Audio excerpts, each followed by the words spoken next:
Hello, guys. One of you might receive this kind of letter from the Embassy of Portugal whenever you are located, and this letter is everyone's nightmare.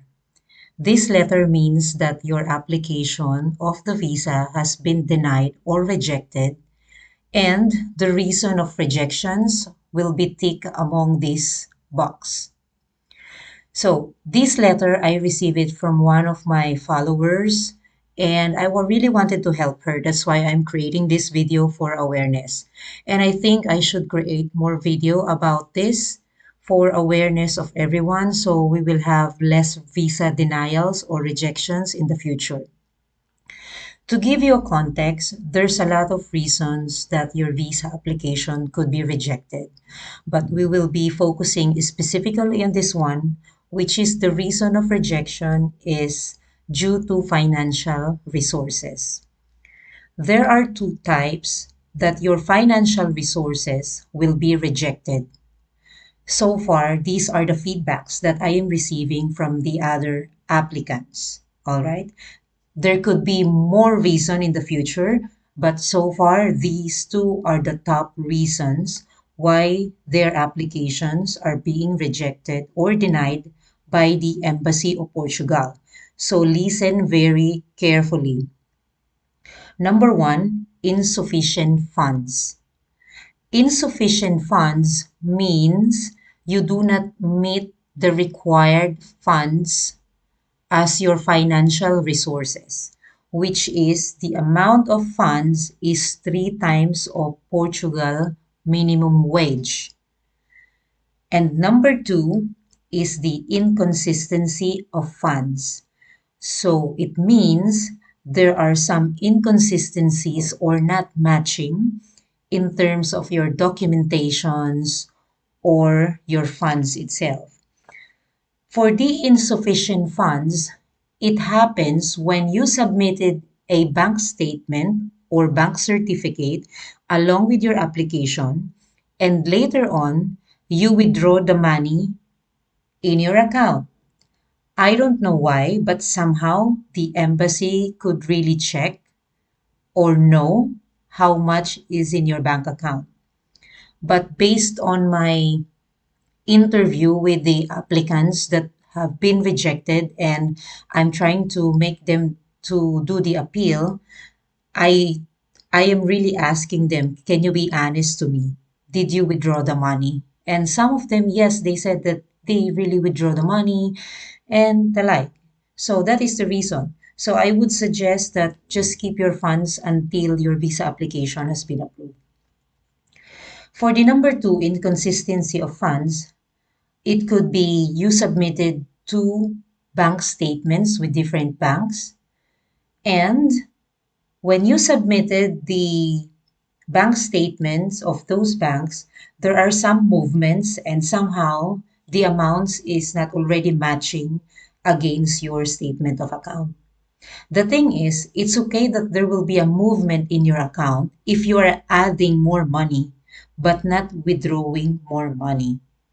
So this case, she was rejected because of inconsistency of funds. And to give you a background, of course, I did an interview with her and I told her to be honest about her case. Otherwise, if we make an appeal, there will be a high chance that she could be rejected again because I will be making the letter based on the information that she will be providing to me. So the background is she submitted a two bank account, one from the Land Bank of the Philippines with the amount of 155,556.66 pesos. This is her payroll account. This is where her salary comes in every month. And the other account is from Metro Bank of the Philippines. And the amount is 411,847.25 pesos. And this is her savings account, personal savings account. She submitted both documents to the bank certificate and the statement of account. And somehow the embassy officer somehow confused because why does she needs to submit two bank account? And the other thing, when I asked the applicant during my interview with her, is there was a movement of her bank account wherein she withdrew all the funds from her land bank account and then she transferred it in her Metro Bank account. So when the embassy officer probably did some verifications to the bank, so the information is not matching and it create inconsistency of the information and of the funds. And of course, we will be going to help her to create a letter of appeal. And what are the things that she needs to prepare and she needs to attach along with the letter of appeal? And take note that preparing a letter of appeal, this is personalized case to case basis. You cannot just copy and paste this letter and use it as yours. If you want to use these letters, please free to use it. But if you got denied, then don't blame me. Because as I'm saying, every letter, every appeal is personalized and individualized case to case basis. So this letter that I am creating on her behalf, this is as per her case. And I'm going to show you as well how I created a letter or the letter and how I leverage ChatGPT. So basically, I use ChatGPT a lot, but in my all webinars and video, I am always telling the people that always proofread to make sure that the output of ChatGPT is personalized and still reflects your personal branding. So I asked ChatGPT that I am, for example, Juan de la Cruz. This is not the real name. This is not the real information that you are seeing here.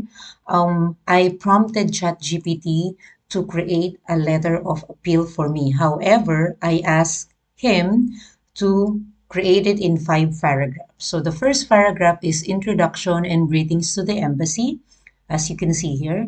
Second paragraph explaining the details of the previous document, and I put here what are the information that the ChatGPT would need. Third paragraph is explain why the confusion happened using this information, and I put all the information here. Fourth paragraph is what is the solution. So I provided the prompt, what would be the solution, and of course ChatGPT would rewrite that for me in professional and polite manner. And of course, the fifth paragraph is to make an appeal, and the last one is to make a closing. So ChatGPT generated this information for us, and this is the letter. So to make it professional, always put the date of your letter so the embassy could see that it is updated. Put as well the embassy, the address, and how they put it here in the letter, or yeah, and what is the subject. And you would create your letter like this. So you would highlight those important information. So please take note that the information that you are seeing here right now is not the real information, because we wanted to protect the privacy of the applicant.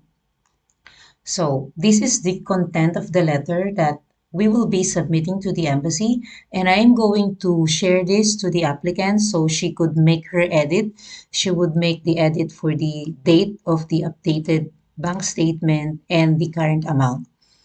So, and lastly, of course, I would ask her to print this letter and to have her signature and scan it. So it will not be sent. It will, yes, copied and paste in her email, but at the same time, I would like her to print it, sign it, and scan it and attach it in the appeal. So they would know that she signed it. It's more personalized. It's better that way.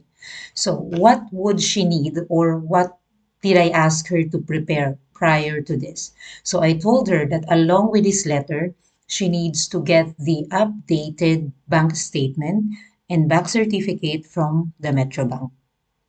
So this is part one of the video, and I'm going to give you an update after a few weeks if her visa got approved or got rejected. So guys, stay tuned. If you need any help about making an appeal letter, please do let me know. Send me a message in my Facebook group. And maybe some of your friends need also help in preparing an appeal. So subscribe to my YouTube channel or share my YouTube channel. And do not forget to follow my Facebook page as well. And you could always connect with other people in the Facebook group that we have. So, all right, that's it. I'll keep you posted. Bye for now.